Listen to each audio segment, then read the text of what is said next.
The last confirmed transmission came at 8:43 in the morning. A voice, calm, professional, slightly clipped by static, cutting through the Pacific air. We are on the line 157-337. We will repeat this message. We are running online north and south. Then silence. July the 2nd, 1937. Somewhere over the central Pacific Ocean, a twin-engine Lockheed Electra carrying 2 people vanished from the face of the Earth. No wreckage, no bodies, no definitive answer, just an open frequency and a question that has never been closed. Her name was Amelia Earhart, and depending on who you ask, she was either the victim of a navigation error over a featureless ocean or the subject of one of the most enduring cover-ups of the 20th century. She was 39 years old. She had already done things no woman, and few men, had ever done. She had crossed the Atlantic alone.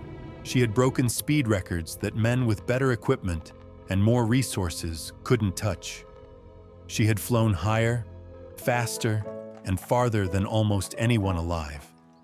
And she disappeared on the final leg of a flight around the world. What happened to Amelia Earhart? That is the question we are here to answer, or at least to get as close as the evidence allows. Because the evidence exists. It has always existed, and it points in directions that are more complicated and more fascinating than the official story ever admitted. This is not just the story of a disappearance. It is the story of a woman who refused to be ordinary, and a world that still cannot agree on how her story ended. Amelia Mary Earhart was born on July 24, 1897, in Atchison, Kansas. A small river town, quiet, conventional, the kind of place where ambition in a girl was tolerated as a phase, something she would eventually outgrow. She never outgrew it. As a child, she collected newspaper clippings about women who worked in fields traditionally closed to them. Female lawyers, female engineers, female managers. She kept them in a scrapbook like evidence. Proof that the world she wanted to live in was already beginning to exist, even if no one around her could see it yet. Her family moved constantly. Her father struggled with alcoholism. There were years of instability, financial pressure. Schools changed mid-semester. None of it slowed her down. If anything, it taught her something she would carry for the rest of her life. That external circumstances were not an excuse. That you built the life you wanted, or you didn't build it at all. The turning point came in December 1920. She was 23. A friend took her to an air show in Long Beach, California. She watched a small biplane climb into the sky, bank hard, and disappear into the blue. Something shifted in her, permanently. 10 minutes into her first flight lesson, she knew, I have to learn to fly. She worked multiple jobs simultaneously to pay for lessons. File clerk, truck driver, photographer's assistant. She had no connections in aviation, no wealthy family, no sponsor. Just obsession and a willingness to do whatever it took. By 1921, she had her pilot's license. By 1922, she had set her first altitude record for women, 14,000 feet. But records alone don't change history. What changed everything was 1928. A transatlantic flight was being planned, the first ever with a female passenger. The organizers wanted someone presentable, someone who could handle the press, someone the public would respond to. They chose Amelia. She flew as a passenger, not a pilot. She was honest about that in every interview afterward, almost uncomfortably so. I was just baggage, she said, like a sack of potatoes. The public didn't care. She became famous overnight, but she cared. The distinction mattered to her deeply, and so she went back to work. On May 20th, 1932, exactly 5 years to the day after Charles Lindbergh's solo transatlantic crossing, Amelia Earhart took off from Harbor Grace, Newfoundland, alone. 14 hours and 56 minutes later, she landed in a field in Northern Ireland. A farmer walked out to meet her plane, confused. She had just become the first woman to fly the Atlantic Ocean solo, the first person to do it twice. The records kept coming after that. First woman to fly solo non-stop across the continental United States. First person to fly solo from Hawaii to California. A route considered more dangerous than the Atlantic crossing, over deeper and emptier water, with fewer landmarks and no margin for error. By 1937, she had nothing left to prove to anyone, which is exactly when she decided to fly around the world. The idea was audacious even by her standards. A flight around the world, not the shortest route, not the polar route other pilots had attempted.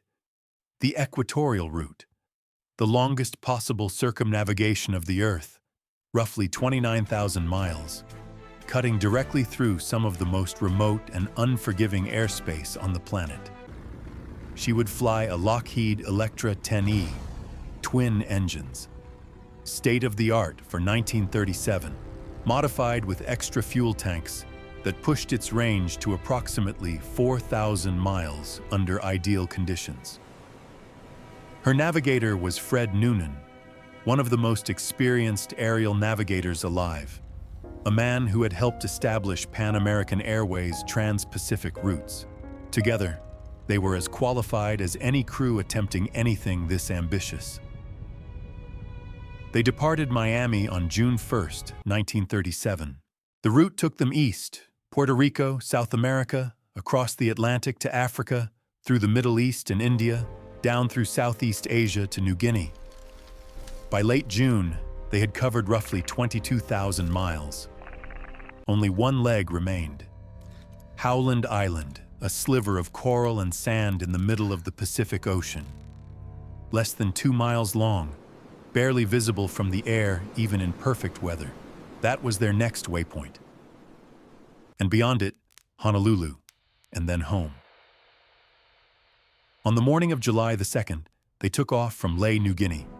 Fuel load, approximately 1,100 gallons. Estimated flight time to Howland, 18 hours. The U.S. Coast Guard cutter Itasca was stationed near Howland, tasked with maintaining radio contact and guiding them in. They never arrived.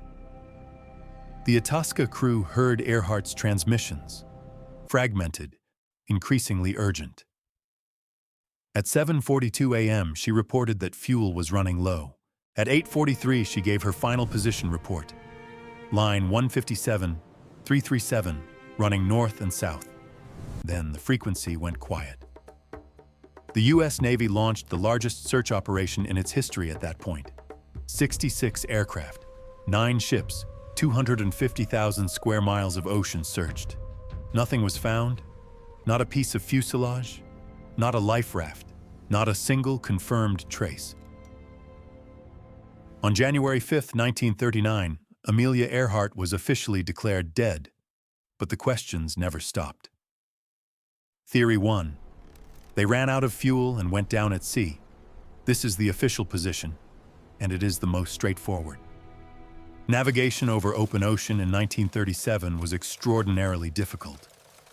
Noonan was using a combination of celestial navigation and dead reckoning, calculating position based on speed, heading, and elapsed time. Without reliable landmarks, small errors compound quickly over thousands of miles. It is entirely possible that they missed Howland Island by enough margin that the fuel ran out before they could correct course. The radio communications support this theory. Earhart's transmissions indicate she was searching, not lost in a catastrophic way, but searching nonetheless. The Itasca crew could hear her, but she apparently could not hear them clearly, which would have made a radio-guided approach nearly impossible. It is unglamorous. It is painful. But it is consistent with the known evidence. For decades, this was considered the closed answer. Then researchers started looking more carefully and found things that didn't fit. Theory 2. They landed on Nikumaroro and survived. Briefly. Nikumaroro, formerly known as Gardner Island, sits approximately 350 miles southeast of Howland, directly along the 157-337 line that Earhart reported in her final transmission. It is uninhabited. It has a flat reef shelf that could serve as an improvised landing strip at low tide. In 1940, a British colonial officer found a partial skeleton on the island, along with a campfire, animal bones, and a sextant box. The bones were examined at the time and classified as male. Case closed, or so it seemed. In 1998, forensic anthropologist Karen Burns re-examined the original measurements recorded in 1940. Her analysis concluded that the bones were more consistent with a female of Northern European descent, of roughly Earhart's height and build. The original bones had since been lost, but the written records remained. The International Group for Historic Aircraft Recovery, TIGHAR, has conducted multiple expeditions to Nikumaroro. They have recovered fragments of what may be a 1930s-era cosmetics jar consistent with brands Earhart used. They found evidence of a fire. They found fish and bird bones consistent with someone surviving on the island, using improvised tools. The theory, Earhart and Noonan landed on Nikumaroro, survived for days or weeks as castaways, sent radio distress signals that were partially received but never acted upon, and eventually died on the island. Their remains were scattered by the island's large coconut crab population, which is known to displace and disperse bones rapidly.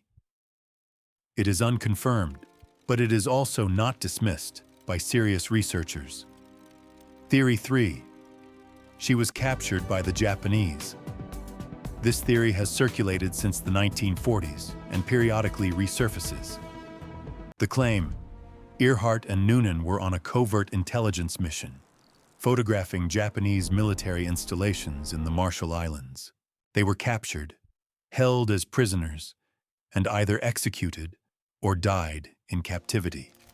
The evidence for this version has always been thin. Eyewitness accounts that conflict with each other, documents that don't survive scrutiny, a photograph that briefly circulated in 2017 as alleged proof before being identified as published 2 years before Earhart's disappearance. Most serious historians consider this theory unsupported.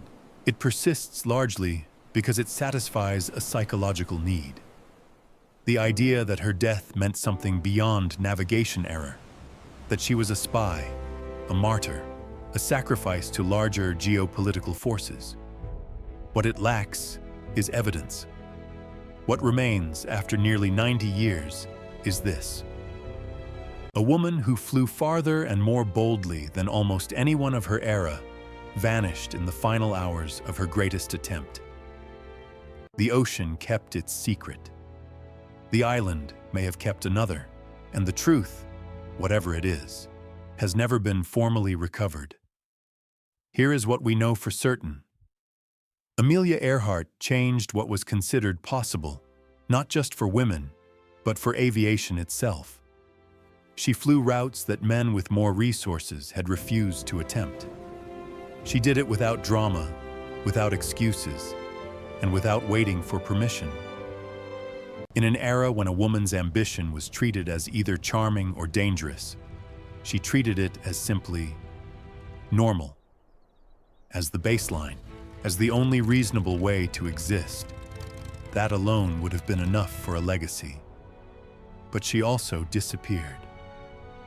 And that disappearance became something separate from her life. A shadow that has followed her name for nearly 90 years, sometimes obscuring the woman herself beneath the mystery. The searches continue. In 2023, a private deep-sea expedition led by Deep Sea Vision deployed an underwater drone over a stretch of the Pacific near Howland Island. Their sonar imagery returned something, a shape on the ocean floor, at a depth of over 16,000 feet, roughly consistent with the dimensions of a Lockheed Electra. The image is not conclusive. It has not been confirmed, but it has not been dismissed either. A follow-up expedition is in planning. TJAR continues its work on Nikumaroro. Each expedition refines the picture. More artifact analysis, more forensic soil sampling, more archival research into the 1940 bone discovery. The organization's lead researcher has stated publicly that the castaway hypothesis remains in their assessment, the most evidence-supported explanation for what happened after the final transmission.